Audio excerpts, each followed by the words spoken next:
বন্ধুরা, যদি আমাদের পুরুষত্বের উপর প্রশ্ন উঠতে শুরু করে, যদি ভেতর থেকে আত্মবিশ্বাস শেষ হয়ে যায়, তাহলে আমাদের এই জীবন একটি বোঝা বলে মনে হতে থাকে। আপনারও কি এমনটা অনুভব হতে থাকে যে আপনার শরীরে আর আগের মতো ক্ষমতা নেই? আপনার দাম্পত্য জীবনে কি দুর্বলতা দেখা দিয়েছে? তাহলে ভয় পাওয়ার কোনো দরকার নেই। এই ভিডিওর মাধ্যমে আমি আপনাদের বলতে চলেছি নপুংসকতাকে দূর করার 3টি গুরুত্বপূর্ণ আয়ুর্বেদিক উপায়, যেটা আপনার হারিয়ে যাওয়া ক্ষমতা এবং আত্মবিশ্বাসকে ফিরিয়ে আনবে। শুধুমাত্র এই ভিডিওটিকে শেষ পর্যন্ত দেখুন, কারণ যে তথ্য আপনাকে দিতে চলেছি সেটা আপনার জীবন বদলে দিতে পারে। তো আসুন সময় নষ্ট না করে শুরু করা যাক। একবার অর্জুন নামের এক যুবক ছিল, যে ভেতরে ভেতরে একটি গভীর সমস্যার সঙ্গে লড়াই করে যাচ্ছিল। বিবাহের পর সে অনুভব করে যে তার শরীর আগের মতো আর নেই। তার আত্মবিশ্বাস ক্রমাগত ভেঙে পড়েছিল। এই ব্যাপারটি ভেতরে ভেতরে তাকে কুঁড়ে কুঁড়ে খাচ্ছিল, কিন্তু সে এটা কাউকেই বলতে পারছিল না। ধীরে ধীরে সে চিন্তাগ্রস্ত হয়ে পড়ে। খুশিতে আনন্দে থাকতে যেন সে ভুলেই যায়। অবশেষে একদিন সে নিজের হিম্মত জুগিয়ে এক প্রসিদ্ধ আয়ুর্বেদিক গুরুর কাছে যায়। ওই গুরুদেব তাকে দেখেন, আর সঙ্গে সঙ্গে তিনি বুঝে ফেলেন যে এই যুবক কোনো একটি গভীর চিন্তার মধ্যে আছে। অর্জুন খুবই শান্ত স্বরে গুরুদেবকে নিজের সমস্ত সমস্যার কথা খুলে বলে যে, হে গুরুদেব, আমি খুবই চিন্তিত। আমার শরীরের ক্ষমতা আর আগের মতো নেই। আমার মন সবসময় চিন্তার মধ্যেই ডুবে থাকে। আমি এই সমস্যা থেকে কিভাবে বাইরে বের হব? এই সমস্ত কথা শুনে গুরুদেব একটু হাসেন আর বলেন, এই সমস্যা শুধুমাত্র তোমার একার নয়। আজকাল অনেক যুবক এই ধরনের সমস্যার সম্মুখীন হচ্ছে, কিন্তু ভয় পাওয়ার কোনো কারণ নেই। আজ আমি তোমাকে এমন 3টি আয়ুর্বেদিক উপায় বলতে চলেছি, যেগুলো না শুধুমাত্র তোমার নপুংসকতাকে দূর করবে, এর সঙ্গে সঙ্গে তোমাকে আগের থেকেও অনেক বেশি শক্তিশালী এবং ক্ষমতাবান করে তুলবে। গুরুদেব অর্জুনকে একটি উদাহরণ দেন। তিনি বলেন, হে পুত্র, তুমি দেখে থাকবে যে আগেকার দিনে রাজা মহারাজারা কত বেশি ক্ষমতাবান হয়ে থাকত। তারা না শুধুমাত্র যুদ্ধে জিতত, এর সঙ্গে সঙ্গে তাদের জীবনেও অনেক দীর্ঘ সময় পর্যন্ত এনার্জিতে ভরে থাকত। এর কারণ ছিল তাদের খাওয়া দাওয়া এবং জীবনশৈলী।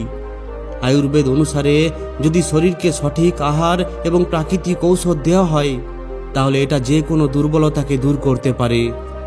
এখন অর্জুন খুবই ধ্যান দিয়ে শুনতে শুরু করে, কারণ আজ সে নিজের জীবনকে পরিবর্তন করার আশার আলো দেখতে পায়। তো আসুন জানা যাক ওই 3টি উপায়, যেগুলো নপুংসকতাকে গোড়া থেকে দূর করতে পারে। এরপর গুরুদেব বলেন যে, পুত্র, উপায় জানার আগে এটা জানা খুবই দরকারি যে আসলে এই সমস্যা কেন হয়। আজকালকার যুবকদের কিছু খারাপ অভ্যাসই তাদের দুর্বলতার সবথেকে বড় কারণ হয়ে উঠেছে। যতক্ষণ না এই খারাপ অভ্যাসগুলিকে শোধরানো যাচ্ছে, ততক্ষণ কোনো উপায়ই ভালোভাবে কাজ করবে না। এরপর গুরুদেব প্রথম ভুল বলতে গিয়ে বলেন যে সবথেকে বড় ভুল যেটা আজকালকার যুবকেরা প্রত্যেক মুহূর্তে করে যাচ্ছে, সেটা হলো উল্টোপাল্টা খাওয়া দাওয়া। আজকাল ফাস্ট ফুড, প্যাকেট ফুড এবং কেমিক্যাল যুক্ত খাবার খাওয়ার চলন অনেক বেড়ে গেছে। এই সমস্ত খাদ্য শরীরকে ভেতর থেকে অনেক বেশি দুর্বল করে দেয় আর আমাদের পাচনতন্ত্রের ক্ষতি করে। শরীর সঠিকভাবে পুষ্টি পায় না, এর ফলে দুর্বলতা বাড়ে। উদাহরণস্বরূপ, যে সমস্ত লোকেরা অনেক বেশি জাঙ্ক ফুড খায়, তাদের মধ্যে টেস্টোস্টেরন লেভেল কম হতে থাকে। আজকের যুবকেরা মোবাইল এবং ইন্টারনেট দরকারের অতিরিক্ত ব্যবহার করছে, যাতে করে তাদের জীবনশৈলী সম্পূর্ণভাবে বিগড়ে যাচ্ছে। রাত ভর জেগে মোবাইল চালানোর ফলে ঘুম পূরণ হয় না, যাতে করে শরীরের মধ্যে টেস্টোস্টেরন লেভেল কম হয়ে যায়। রিসার্চ অনুযায়ী যে সমস্ত লোকেরা 6 ঘন্টার কম ঘুমায়, তাদের হরমোন ব্যালেন্স বিগড়ে যায়, আর এটা নপুংসকতার কারণ হয়ে উঠতে পারে। গুরুদেব তৃতীয় ভুল বলতে গিয়ে বলেন, সবথেকে ক্ষতিকারক অভ্যাস যেটা যুবকদের দুর্বল করে দিচ্ছে, সেটা হলো অশ্লীল ছবি ও ভিডিও দেখা। বারবার এই সমস্ত কিছু দেখার ফলে মস্তিষ্কের মধ্যে নেশার মতো হয়ে যায়, যাতে করে আসল জীবনে রুচি কম হয়ে পড়ে, যার ফলে মানসিক দুর্বলতা এবং আত্মবিশ্বাস কম হতে থাকে। বৈজ্ঞানিক রিসার্চে পাওয়া গেছে যে অনেক বেশি খারাপ ছবি ও ভিডিও দেখার ফলে মস্তিষ্কের ডোপামিন সিস্টেম বিগড়ে যায়, যার ফলে ব্যক্তি আসল সম্পর্কের মধ্যে রুচি হারিয়ে ফেলে। এরপর গুরুদেব চতুর্থ ভুল বলতে গিয়ে বলেন যে, পুত্র, আত্মসন্তুষ্টি কোনো খারাপ কিছু নয়। কিন্তু প্রয়োজনের অতিরিক্ত হস্তমৈথুন করা স্বাস্থ্যের জন্য ক্ষতিকারক হতে পারে। এর ফলে শরীরের মধ্যে দুর্বলতা আসতে থাকে, কারণ এর জন্য শরীরের মধ্যে থাকা গুরুত্বপূর্ণ পুষ্টি গুণ শেষ হয়ে যায়। আয়ুর্বেদ অনুসারে বীর্য হলো শরীরের এনার্জির গুরুত্বপূর্ণ একটি উৎস, আর এটা ব্যর্থ পতনের ফলে শরীর দুর্বল হয়ে পড়ে। গুরুদেব পঞ্চম ভুল বলতে গিয়ে বলেন যে আজকের সময়ে লোকেরা এক্সারসাইজ এবং যোগাসন থেকে দূরে চলে গেছে, যাতে করে তাদের শরীর দুর্বল হয়ে পড়ছে।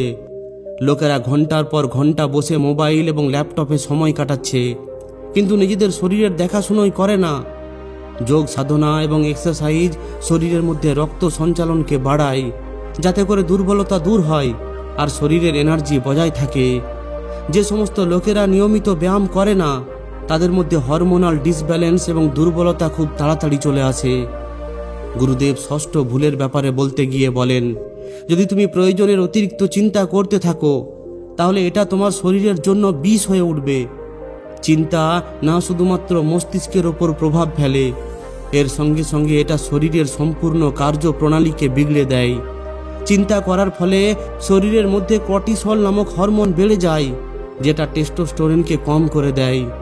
এই কারণেই বেশি চিন্তাগ্রস্ত হয়ে পড়া মানুষদের দুর্বলতা এবং আত্মবিশ্বাসের ঘাটতি অনুভব হয়। গুরুদেব সপ্তম ভুল বলতে গিয়ে বলেন, সবথেকে খারাপ অভ্যাস হলো মদ্যপান এবং ধূমপানের নেশা, যেটা শরীরকে ভেতর থেকে ফাঁকা করে দেয়। মদ্যপান এবং ধূমপানের অতিরিক্ত সেবন শরীরের রক্ত সঞ্চালনকে প্রভাবিত করে, যার কারণে শরীরের নানান গুরুত্বপূর্ণ অঙ্গে অক্সিজেন এবং পুষ্টি গুণ পৌঁছায় না। এর ফলে পুরুষদের যৌন ক্ষমতার ওপর সোজাসুজি প্রভাব পড়ে। এরপর গুরুদেব ওই যুবককে বুঝিয়ে বলেন, হে পুত্র, যদি তুমি এই সমস্ত খারাপ অভ্যাসকে ছেড়ে দাও, তাহলে অর্ধেক সমস্যা নিজে নিজেই সমাপ্ত হয়ে যাবে। এরপর গুরুদেব বলেন যে এখন আমি তোমাকে ওই 3টি পদ্ধতি বলছি, যেটা তোমাকে আবার ক্ষমতাবান করে তুলতে পারে। এরপর তিনি বলেন, হে পুত্র, যদি তুমি সত্যি সত্যি নিজের দুর্বলতাকে দূর করতে চাও, তাহলে সবথেকে প্রথমে ঠান্ডা জল দিয়ে স্নান করার অভ্যাস তৈরি করো। এই সাধারণ একটি উপায় তোমার শরীরের মধ্যে খুব ভালো একটি পরিবর্তন এনে দেবে। তুমি কি জানো ঠান্ডা জলে স্নান করার লাভ কতটা গুরুত্বপূর্ণ? যখন তুমি ঠান্ডা জলে স্নান করো, তখন শরীরের রক্ত সঞ্চালন অনেক তীব্র হয়ে পড়ে, যাতে করে শরীরের সমস্ত কোশিকা অনেক বেশি অক্সিজেন এবং পুষ্টি প্রাপ্ত করে। এটা সোজাসুজি পুরুষের ক্ষমতাকে বাড়াতে সাহায্য করে। যে সমস্ত লোকেরা প্রতিদিন গরম জলে স্নান করে, তাদের শরীর অলস এবং দুর্বল হয়ে যেতে পারে, যেখানে ঠান্ডা জলে স্নান করা পুরুষদের মধ্যে অনেক বেশি এনার্জি এবং আত্মবিশ্বাস দেখা গেছে। এরপর গুরুদেব বলেন, ধরে নাও তোমার সামনে একটি লোহার টুকরো রাখা আছে। যদি সেটাকে প্রতিদিন আগুনের মধ্যে দিয়ে গরম করা হয়, তাহলে ধীরে ধীরে সেটা দুর্বল হয়ে ভেঙে পড়বে। কিন্তু যদি ওই লোহার টুকরোটিকে ঠান্ডা জলে দেওয়া হয়, তাহলে সেটা আরও বেশি মজবুত হয়ে যাবে। আমাদের শরীরেরও ঠিক একই অবস্থা হয়ে থাকে। যদি তুমি প্রত্যেক দিন গরম জলে স্নান করো, তাহলে ধীরে ধীরে তোমার শরীর ভেতর থেকে দুর্বল হয়ে পড়তে থাকে, কারণ এটা অলসতা এবং ক্লান্তিকে বাড়িয়ে দেয়। কিন্তু যদি তুমি ঠান্ডা জল দিয়ে স্নান করো, তাহলে এটা তোমার মাংসপেশি এবং স্নায়ুকে মজবুত করে, শরীরের রক্ত সঞ্চালনকে উন্নত করে, আর তোমার এনার্জিকে অনেক গুণ বাড়িয়ে তোলে। ঠান্ডা জল তোমার শরীরের টেস্টোস্টেরন হরমোনকে বাড়াতে সাহায্য করে। এটা হলো সেই হরমোন যেটা পুরুষের ক্ষমতা, এনার্জি এবং আত্মবিশ্বাসের জন্য সবথেকে গুরুত্বপূর্ণ। যখন এই হরমোন কম হয়ে পড়ে, তখন পুরুষের মধ্যে দুর্বলতা এবং নপুংসতার লক্ষণ দেখা দেয়। কিন্তু ঠান্ডা জলে স্নান করার ফলে দুর্বলতা ধীরে ধীরে দূর হতে থাকে। এছাড়াও ঠান্ডা জলে স্নান করার ফলে চিন্তাও কম হয়, কারণ এর ফলে শরীরের মধ্যে থাকা এন্ডোরফিন অর্থাৎ খুশি থাকার হরমোনকে বাড়িয়ে দেয়। আর যখন মস্তিষ্ক খুশিতে আনন্দে থাকে, তখন আমাদের শরীরও অনেক বেশি এনার্জি অনুভব করে। তাই যদি তুমি সত্যি সত্যি নিজের দুর্বলতাকে শেষ করতে চাও, তাহলে গরম জল দিয়ে স্নান করা ছেড়ে দাও, আর প্রত্যেক দিন সকালে ঠান্ডা জলে স্নান করা শুরু করো। এরপর গুরুদেব দ্বিতীয় উপায় বলতে গিয়ে বলেন যে, পুত্র, শরীরকে মজবুত করে তোলার জন্য এবং আসল পুরুষত্ব পাওয়ার জন্য আরও একটি খুবই গুরুত্বপূর্ণ জিনিস, যেটা হলো 21 দিন পর্যন্ত ব্রহ্মচর্য পালন করো। আজকাল অনেক যুবক অনেক বেশি হস্তমৈথুনের অভ্যাসের কারণে শারীরিক এবং মানসিকভাবে দুর্বল হয়ে পড়েছে, যেটা ধীরে ধীরে শরীরের সমস্ত এনার্জিকে শেষ করে দেয় আর ব্যক্তিকে ভেতর থেকে খোকলা করে দেয়।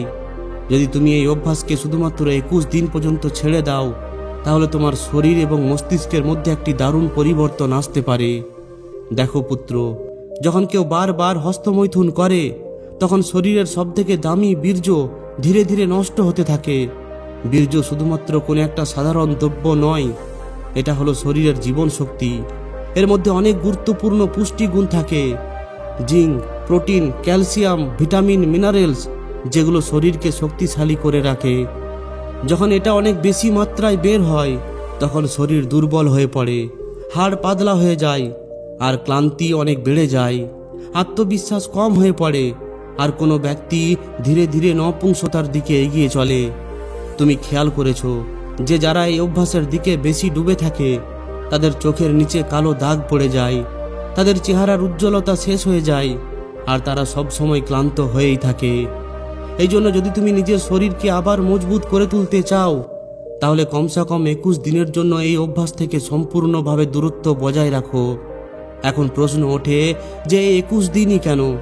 যদি আমাদের মস্তিষ্ক 21 দিন পর্যন্ত কোনো অভ্যাস না করে, তাহলে আমাদের মস্তিষ্ক ধীরে ধীরে সেটা ভুলতে শুরু করে আর নতুন এনার্জিকে একত্রিত করতে শুরু করে। অর্থাৎ যদি কেউ 21 দিন পর্যন্ত এই সমস্ত খারাপ অভ্যাসগুলিকে ছেড়ে দেয়, তাহলে শরীরের মধ্যে টেস্টোস্টেরন হরমোন 45% পর্যন্ত বেড়ে যেতে পারে, যাতে করে দুর্বলতা দূর হয়ে পড়ে আর শরীর আবার শক্তিশালী হয়ে ওঠে। তাই এই উপায়টি আমাদের জন্য খুবই গুরুত্বপূর্ণ। এরপর গুরুদেব তৃতীয় উপায় বলতে গিয়ে বলেন, হে পুত্র, এখন আমি তোমাকে একটি খুবই প্রাচীন এবং বিশেষ উপায়ের ব্যাপারে বলতে চলেছি, যেটা না শুধুমাত্র তোমার দুর্বলতাকে দূর করবে, এর সঙ্গে সঙ্গে এটা তোমার সম্পূর্ণ শরীরকে শক্তিশালী করে তুলবে। এই উপায়টি হলো খালি পায়ে চলার বিদ্যা। হয়তো তোমার এই কথাটি শুনে একটু আজব বলে মনে হবে যে শুধুমাত্র খালি পায়ে চলার ফলে শরীরের এনার্জি এবং যৌন শক্তি বেড়ে যেতে পারে, কিন্তু এটা 100% সত্য। আর এটাকে শুধুমাত্র আয়ুর্বেদই নয়, এর সঙ্গে সঙ্গে আধুনিক বিজ্ঞানও এটাকে মানে।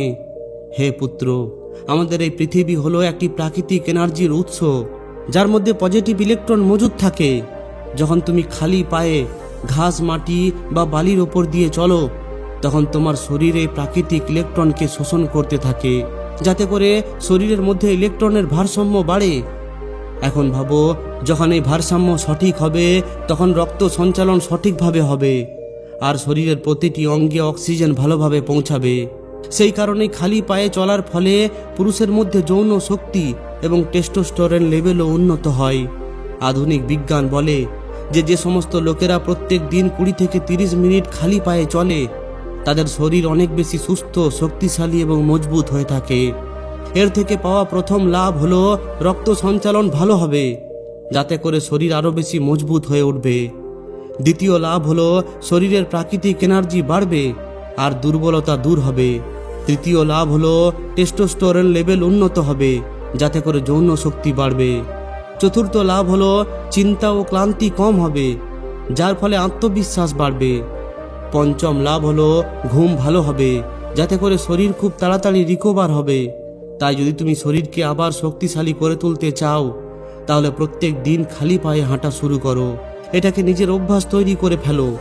এরপর দেখো কয়েক সপ্তাহের মধ্যে কিভাবে তোমার শরীর এবং আত্মবিশ্বাস পরিবর্তন হতে শুরু করে দিয়েছে। এখন আমি তোমাকে এই 3টি গুরুত্বপূর্ণ উপায়ের ব্যাপারে বলে দিয়েছি। ঠান্ডা জলে স্নান করা, ক্রমাগত 21 দিন পর্যন্ত ব্রহ্মচর্য পালন এবং খালি পায়ে হাঁটা। যদি তুমি এই 3টি উপায়কে নিজের জীবনে আপন করে ফেলো, তাহলে না শুধুমাত্র তোমার দুর্বলতা দূর হবে, এর সঙ্গে সঙ্গে তুমি ভেতর থেকে শক্তিশালী এবং আত্মবিশ্বাসী হয়ে উঠবে। এরপর গুরুদেব বলেন, হে পুত্র, এখন আমি তোমাকে একটি আয়ুর্বেদিক নুস্কার ব্যাপারে বলবো, যেটা যুগ যুগ ধরে আমাদের আয়ুর্বেদে প্রয়োগ করে আসা হচ্ছে, আর এর ফলাফলও খুবই দুর্দান্ত। তোমাকে শতাবরী এবং শিলাজিৎকে দুধের সঙ্গে মিশিয়ে পান করতে হবে। এই দুটো জিনিসই পুরুষের শক্তি, বীর্য এবং ক্ষমতাকে কয়েক গুণ বাড়িয়ে তুলতে সাহায্য করে। শতাবরী হলো একটি আয়ুর্বেদিক গাছগাছড়া, যেটা শরীরের নানান অঙ্গকে মজবুত করে তোলে, টেস্টোস্টেরন হরমোনকে বাড়ায় এবং যৌন অক্ষমতাকে দূর করে। যারা খুব তাড়াতাড়ি ক্লান্ত হয়ে পড়ে, শরীরে দুর্বলতা অনুভব করে, তাদের জন্য এটা কোনো অমৃতের থেকে কম কিছু নয়। যেখানে শিলাজিৎকে হিমালয়ের বরদান বলে বলা হয়, এর মধ্যে 85টিরও বেশি মিনারেলস থাকে, যেটা শরীরকে আরও বেশি এনার্জিতে ভরে তোলে আর বীর্যের ঘনত্বকে বাড়িয়ে দেয়। এটা শরীরের দুর্বলতাকে দূর করে টেস্টোস্টেরন লেভেলকে বজায় রাখে এবং পুরুষদের যৌবন শক্তিকে ধরে রাখতে সাহায্য করে। যদি তুমি প্রত্যেক দিন রাত্রে 1 গ্লাস দুধের সঙ্গে হাফ চামচ শতাবরীর গুঁড়ো এবং একটু শিলাজিৎ মিশিয়ে পান করতে পারো, তাহলে তুমি কয়েক সপ্তাহের মধ্যেই নিজের মধ্যে অনেক বেশি ক্ষমতা এবং আত্মবিশ্বাস অনুভব করতে পারবে। তাই যদি তুমি সত্যি সত্যি নিজের হারানো ক্ষমতাকে ফিরে পেতে চাও, তাহলে এই আয়ুর্বেদিক উপাদানটি অবশ্যই প্রয়োগ করো। আর আমি যে 3টি উপায় বললাম সেগুলোকে নিজের জীবনে লাগু করে দেখবে। কয়েক সপ্তাহের মধ্যেই তুমি এর পরিণাম অনুভব করতে পারবে। যদি এই ভিডিওটি সত্যিই শিক্ষামূলক বলে মনে হয়ে থাকে, তাহলে অবশ্যই একটি লাইক ও শেয়ার করে দিন। আর যদি এই ধরনেরই আরও শিক্ষামূলক ভিডিও পেতে চান, তাহলে আমাদের এই চ্যানেলটিকে অবশ্যই সাবস্ক্রাইব করে নিন। ধন্যবাদ।